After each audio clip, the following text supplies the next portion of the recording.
ఋషి విశ్వామిత్రుడు తన పవిత్ర యజ్ఞాన్ని రాక్షసుల నుండి రక్షించేందుకు దశరథుని సహాయం కోరాడు. రాజు సందేహపడ్డాడు. యువ రాముడిని ప్రమాదంలోకి పంపడానికి ఇష్టపడలేదు. తండ్రి ధర్మం నన్ను పిలుస్తోంది, నేను ఋషి యొక్క యజ్ఞాన్ని రక్షిస్తాను అని రాముడు దశరథునికి భరోసా ఇచ్చాడు. భారమైన హృదయంతో దశరథుడు రాముడు మరియు లక్ష్మణునికి ఆశీర్వాదం అందించి వారిని ప్రయాణానికి పంపాడు. యువ రాజకుమారులు విశ్వామిత్రుని అనుసరించి గాఢ అడవుల్లోకి ప్రవేశించారు. తమ కార్యానికి సిద్ధంగా మార్గమధ్యంలో ఋషి వారికి దైవిక ఆయుధాలు మరియు పవిత్ర జ్ఞానాన్ని ప్రసాదించాడు. రాముడు దైవిక ఆయుధాలలో ప్రావీణ్యం సాధించాడు. అతని శక్తి మానవ పరిమితులను దాటి విస్తరించింది. దుష్ట రాక్షసి తాటక గర్జిస్తూ కోపంతో దాడి చేసింది. వారిని నాశనం చేయడానికి సిద్ధంగా ఉంది. ఒక దైవిక బాణంతో రాముడు తాటకను సంహరించాడు. అటవికి శాంతిని పునరుద్ధరించాడు. విశ్వామిత్రుడు ఆనందించాడు. రాముడు తన తొలి గొప్ప పరీక్షలో విజయం సాధించాడు. ఇంకా అనేక పరీక్షలు ఎదురు చూశాయి. తాటకను ఓడించిన తరువాత రాజకుమారులు శ్రీ విశ్వామిత్రుడితో తమ ప్రయాణాన్ని కొనసాగించారు. విశ్వామిత్రుడు మహానుభావులైన రాజుల కథలు మరియు ధర్మశక్తి గురించి కథలు చెప్పాడు. ఋషులు తమ పవిత్ర యజ్ఞాన్ని ప్రారంభించారు. కానీ సమీపంలో ఒక భయానక ఉనికి దాయంగా ఉన్నది.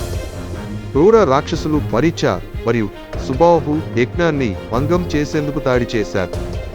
భయం కోరచకుండా రాముడు తన దైవిక ధనుస్సును పట్టుకుని శక్తివంతమైన బాణాన్ని విడుదల చేశాడు. మరీచుడు దూర సముద్రంలోకి విసిరివేయబడ్డాడు. తిరిగి రాని విధంగా సుబాహు కోపంతో ఘోరించగా రాముడు మరొక దైవిక బాణంతో అతన్ని సంహరించాడు. యజ్ఞం విజయవంతంగా పూర్తయింది. ఋషులు ధైర్యవంతమైన రాజకుమారులను ఆశీర్వదించారు.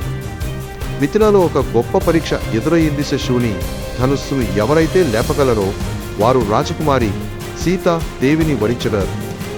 రాజు జనకుడు ప్రకటించాడు కి రాజకుమారి సీతను వివాహం చేసుకునే అర్హత యాలంజ బలవంతుడైన యోధుడికే ఉంటుందని. యోధులు మరియు రాజులు శివుని ధనుస్సును లేపేందుకు ప్రయత్నించారు. కానీ అది కొంచెం కూడా కదలించలేకపోయారు. భూమి నుండి జన్మించిన మహానుభావురాలు సీతాదేవి తనకు తగిన వరుడిని ఆసక్తిగా ఎదురుచూసింది. ఒక్కొక్కరుగా మహాయూధులు విఫలమయ్యారు. వారి బలం ఆ దైవిక ఆయుధానికి సమానమవ్వలేదు. విశ్వామిత్రుడు రాముని వైపు తిరిగి ముందుకు వచ్చేందుకు సంకేతం ఇచ్చాడు. నిశ్శబ్దమైన ఆత్మవిశ్వాసంతో రాముడు శివుని ధనుస్సు వైపు నడిచాడు. అందరి ఆశ్చర్యానికి రాముడు ధనుస్సును అలవోకగా లేపాడు.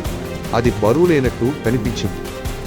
రాముడు ధనుస్సు తీగను ఆకర్షించగా అది గర్జనతో 2 భాగాలుగా విరిగిపోయింది. ఆ క్షణంలోనే సీతకు తెలిసిపోయింది సరాముడు తనకు విధి వహించిన వరుడని. రాజు జనకుడు రాముడిని విజేతగా ప్రకటించాడు. తండ్రి ఏర్పాట్లు ప్రారంభమయ్యాయి.